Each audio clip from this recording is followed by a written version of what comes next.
कभी निराशा न धारण करें। कैसी भी विपत्ति या कैसी भी दुखद परिस्थिति आवे, हम आराध्य देव पर संशय न कर लें कि ऐसा क्यों। अनंत जन्मों में ऐसे हमारे दुष्कृत हुए हैं जिन्हें हम अधर्माचरण कहते हैं, पाप कहते हैं, कि अगर हमको प्रभु की शरण ना मिलती और फिर भोगना पड़ता तो हम पूरा हिसाब कभी नहीं भोग सकते थे। प्रभु की शरण में है तो इसलिए बहुत कम करके हमें विपत्ति, दुख, संकट आदि जो प्राप्त हो रहे हैं उनमें भी कुम्हार की मटकी की तरह ऊपर से पीट रहे हैं पर अंदर से पूरा हाथ का सपोर्ट दिए हुए हैं।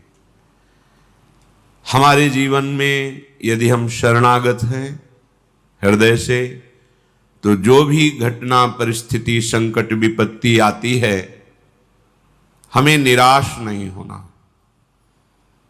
जितनी श्वासें हैं हर कष्ट सहते हुए प्रियाजू के चरणों में समर्पित करना, इसका निश्चित फल होगा प्रियालाल की प्राप्ति।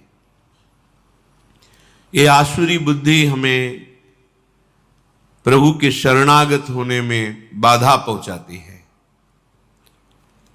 इसी से हमें निराशा मिलती है। जितनी मात्रा में आसुरी बुद्धि होती है उतना ही भगवत मार्ग में निराशा पैदा करती है।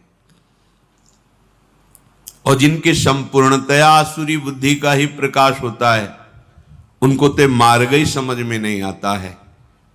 आनंद का मार्ग भी उन्हें महान क्लेश और अशांति का मार्ग लगता है। किसी विपत्ति घटना में बहुत बड़ा मंगल विधान प्रभु का छुपा होता है। बड़े बड़े भक्तों के जीवन चरित्रों को जब पढ़ा गया, सुना गया और समझने की चेष्टा उनके चरण कृपा प्रसाद से की गई तो यही समझ में आया है कि उद्देश्य की प्राप्ति के लिए अब दुख सुख की परवाह नहीं करनी।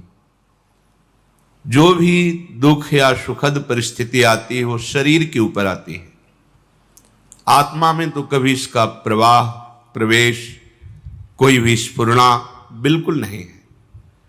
ना दुख का प्रवाह है, ना विपत्ति, संकट, अस्त्र शस्त्र, मार पीट, इनका प्रवेश ही नहीं है। वही हमारा स्वरूप है। ना जानने के कारण शरीराभिमान से युक्त होकर बहुत सी गलतियां हो गई। उन्हीं गलतियों का फल इस शरीर को भोगना पड़ता है। वही हमारे कर्म किसी की बुद्धि में बैठ करके हमें दंड देते हैं। यदि हमारा कर्म ऐसा नहीं है तो त्रिभुवन में सब ईश्वर से संचलित है। किसी की ताकत नहीं है कि कोई कुछ कर सके। कई बार सत्संग में सुनाया है कि एक बाल्यावस्था से भगवान शालिग्राम की आराधना करते हुए विरक्त मार्ग के पथिक बने और हर समय भजन परायण और भ्रमण करते थे। एक दिन वो गंगा किनारे शौच आदि क्रियाएं करके स्नान करने को जा ही रहे थे कि 90 लोगों ने भाला, लाठी, तलवार लिए हुए मारो मारो ऐसा कह के घेर लिया। तो संत थे, उन्होंने हाथ जोड़ा और कहा आप सब मार तो डालेंगे ही यदि कृपा करें और हमें इतना समय दे दे कि हम स्नान करके अपने शालिग्राम भगवान को स्नान करा के चरणामृत ले लें, फिर आप आराम से मार देना। भगवान की इच्छा से वो रुक गए। स्नान किया, शालिग्राम भगवान का सांगोपांग स्नान आदि करा के पूजन किया, चरणामृत लिया और हृदय से प्रार्थना की, प्रभु इस जन्म में हमने तो कोई ऐसी गलती नहीं की जिसका ऐसा दंड मिले कि 90 लोग प्रहार करके मारेंगे। क्या इन 90 लोगों के मारने का रहस्य क्या है? सच्चे हृदय से प्रार्थना की तो भगवान उनके हृदय में स्फुरणा की और जैसे अपने को टीवी में दृश्य दिखाई देता है ऐसे दृश्य उनके सामने चलने लगा। उन्होंने 90 पुरुषों की हत्या की थी। पूर्व जन्म में। तो भगवान ने कहा इनको 90 बार जन्म लेना होता और तुम्हें 90 बार मरना होता, पर मेरे भजन का प्रभाव है कि एक साथ ही 90 तुम पर प्रहार करेंगे। तुम मेरे ध्यान में निमग्न हो जाओ, शरीर छोड़कर अब तुम मेरे परम धाम को आओगे। भगवान ने हटाया नहीं, ये कृपा करी कि उसे 90 बार जन्मना मरना नहीं पड़ा। एक बार में ही 90 लोगों ने प्रहार किया और शरीर तो नाशवान ही है, एक ना एक दिन सबका छूटना है। शरीर छूटा और भगवत धाम को गए। अब अगर बाहरी चेष्टा देख ली जाए तो बड़ी भयावनी लग रही है कि भगवान का भक्त और 90 लोगों का मिलकर प्रहार करना, भगवान बचा नहीं सकते थे क्या? भगवान ने बचा लिया। बार बार जन्म मरण के चक्र से बचा। शरीर तो एक बार छूटता ही है सबका। बड़े महान सत्यवादी भगवत भजन करने वाले प्रताप राय जी की बहन उनके समीप आई कि आपके बहनोई की दशा बिगड़ चुकी है, बहुत औषधियां दिलाई पर वो मरणासन स्थिति में है। मुझे विश्वास है कि अगर आप कह दोगे तो फिर हमारे पति का जीवन बच जाएगा, नहीं तो बिल्कुल मरणासन, आप चलिए। तो उनका बहन हमारा जीवन भगवान को अर्पित है, हम भगवान से प्रार्थना किसी के बचाने की या सुख की या दुख निवृत्ति की ये सब नहीं करते। आज तक हमने कभी कोई कामना ही नहीं की अपने प्रभु से। पर जब बहन ने बहुत हठ किया तो गए, उनके बहनोई का सर गोद में रखा अपने, वो बहन के पति का, और माथा सहलाते हुए एकाग्र हुए भगवान से प्रार्थना की कि हे प्रभु करुणा करो, इनके कर्म संस्कारों को भस्म करके इनको जीवन दान दो। इतने एकाग्र थे कि उसी समय जो उनके पति थे वो बेहोशी अवस्था में थे। तो देखा कि भगवत पार्षद आए और उनसे कहने लगे कि अब तो हम तुम्हें नहीं प्रभु के पास ले जा पाएंगे, क्योंकि इतने महान भक्त ने संकल्प कर लिया है। तो रोकर भगवत पार्षदों से प्रार्थना करने लगे कि इतने जन्मों से मैं साधन भजन करके यही मांग रहा था कि अपने प्रभु से मिलूं, और आज मेरे मिलने का समय आया है। तो प्रताप राय भक्त होते हुए ऐसा कैसे कर सकते हैं कि भगवत मिलन में वो बाधा डाल दे? भगवत पार्षदों ने कहा भगवान अपने लाडले भक्त की इच्छा की पूर्ति निश्चित करते हैं। उनका नहीं नहीं ऐसा प्रताप राय नहीं कर सकते। और ये बात उनकी पत्नी ने भी और प्रताप राय ने भी ध्यान में देख, तत्काल शुद्धि आई बाहर। उनका नहीं नहीं प्रभु बिल्कुल नहीं, इनकी बिल्कुल रक्षा नहीं करनी, बिल्कुल नहीं। भगवान से मिलन का अवसर आया है, अब बिल्कुल स्वस्थ करने की जरूरत नहीं। अब आप, ये बात बहन ने भी देखी, उन्होंने कहा हाँ बिल्कुल नहीं। अभी तक हम अज्ञान की धरा में चाह रही थी कि इनका शरीर स्वस्थ हो और ये मेरे पति हैं, मैं सुखपूर्वक जीवन व्यतीत करूं, पर आज मुझे पता चला कि भगवान का विधान बहुत जन्मों के बाद आज मिलन का हुआ है, तो हम अपने सुख के लिए इस भगवत मिलन में बाधा नहीं डालेंगे।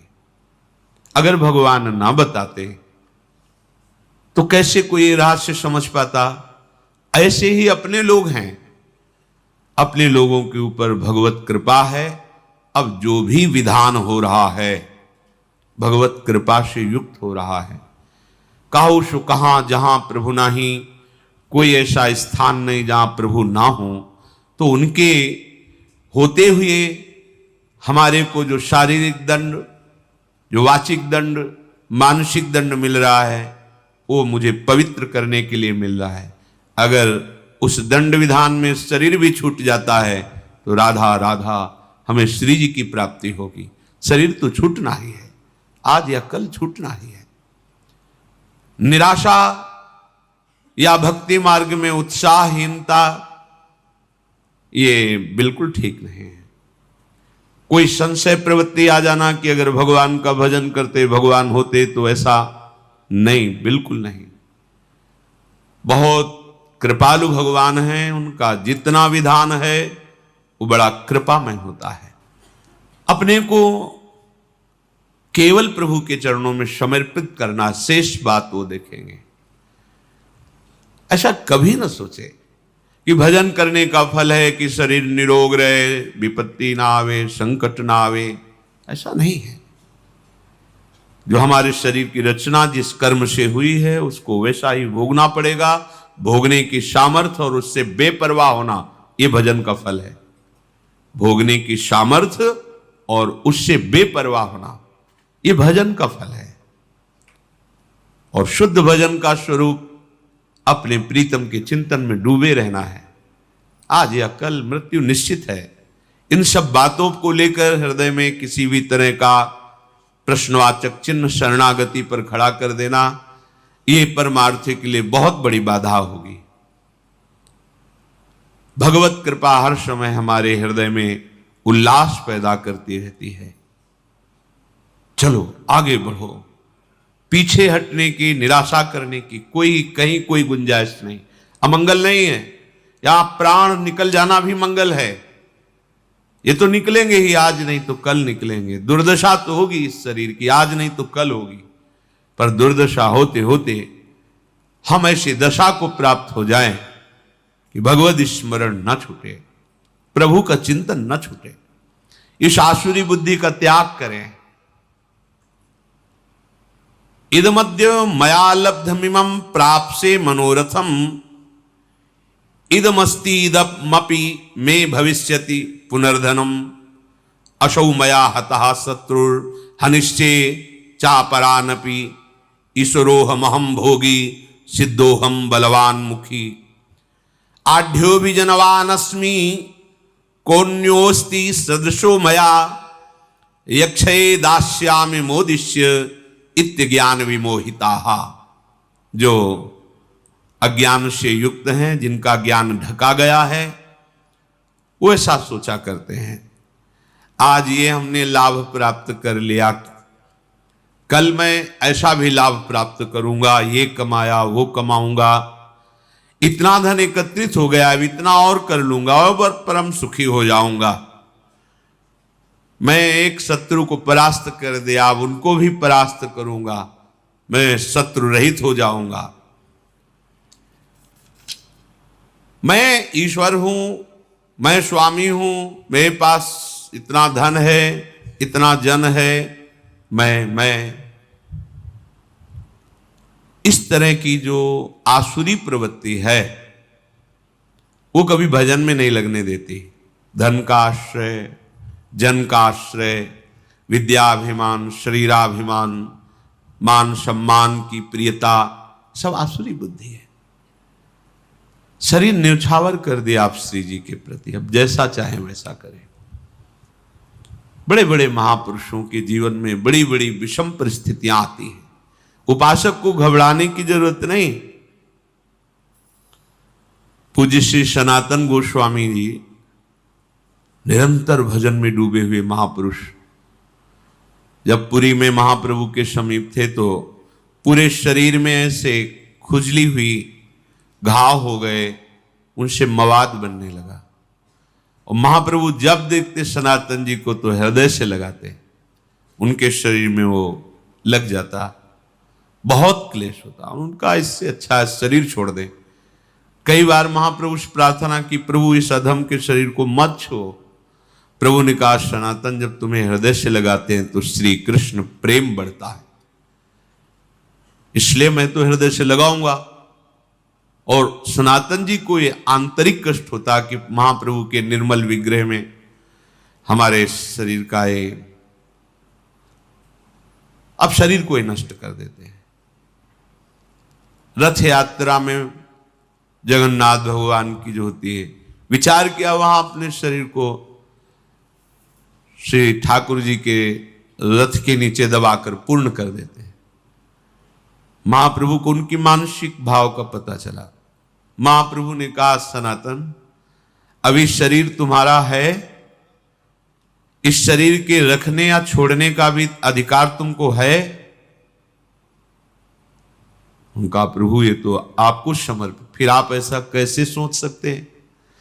जब आपका अधिकार ही नहीं है, आप शरणागत है, आपने तन मन प्राण समर्पित कर दिए हैं, फिर आपको ऐसा सोचने का अधिकार नहीं है।